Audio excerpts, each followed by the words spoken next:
श्री कृष्ण ने कहा है, जन्म लेने वाले के लिए मृत्यु उतनी ही निश्चित है जितना कि मृत होने वाले के लिए जन्म लेना। इसलिए जो अपरिहार्य है उस पर शोक मत करो। अगर तुम्हें किसी ने दुखी किया है तो बुरा मत मानना।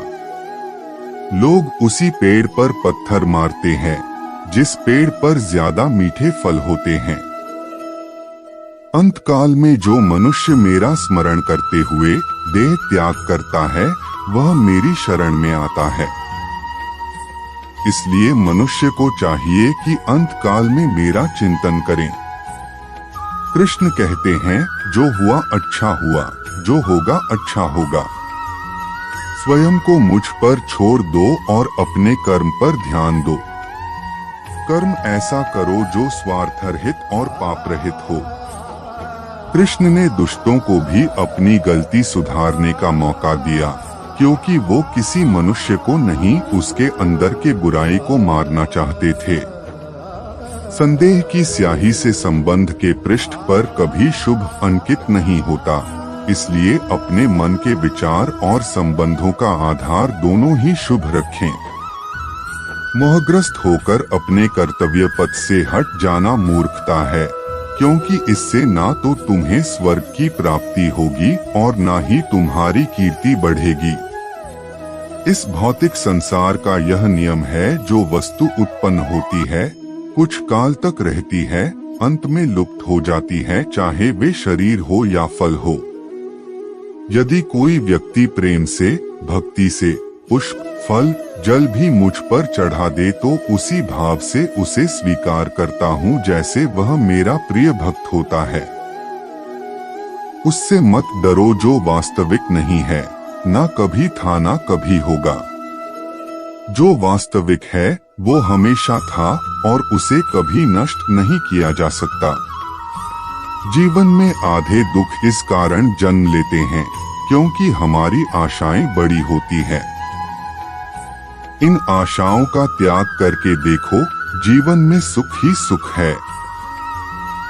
अपने परम भक्तों, जो हमेशा मेरा स्मरण या एक चित्त मन से मेरा पूजन करते हैं, मैं व्यक्तिगत रूप से उनके कल्याण का उत्तरदायित्व लेता हूँ। यह सच बात है कि भूल करके इंसान कुछ सीखता है, परंतु इसका यह मतलब नहीं कि वह जीवन भर भूल करता रहे और कहे कि हम सीख रहे हैं। कृष्ण कहते हैं, इस जगत में मनुष्य भौतिक वस्तुओं का भोग कर सकता है। अगर वे चाहे तो सब कुछ छीन सकते हैं। मनुष्य कुछ भी नहीं कर सकता। स्वार्थ से रिश्ते बनाने की कितनी भी कोशिश करें, वो कभी नहीं बनते हैं। और प्रेम से बने रिश्तों को कितना भी तोड़ने की कोशिश करें, वो कभी नहीं टूटते। क्रोध से भ्रम पैदा होता है, भ्रम से बुद्धि व्यग्र होती है, जब बुद्धि व्यग्र होती है तब तर्क नष्ट हो जाता है। जब तर्क नष्ट होता है तब व्यक्ति का पतन हो जाता है।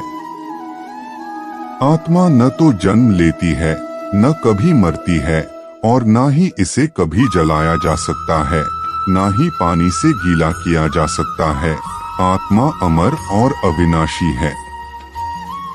अगर व्यक्ति शिक्षा से पहले संस्कार, व्यापार से पहले व्यवहार और भगवान से पहले माता पिता को पहचान ले तो जिंदगी में कभी कोई कठिनाई नहीं आएगी।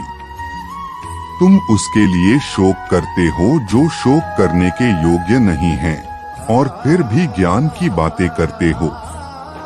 बुद्धिमान व्यक्ति ना तो जीवित और ना ही मृत व्यक्ति के लिए शोक करते हैं।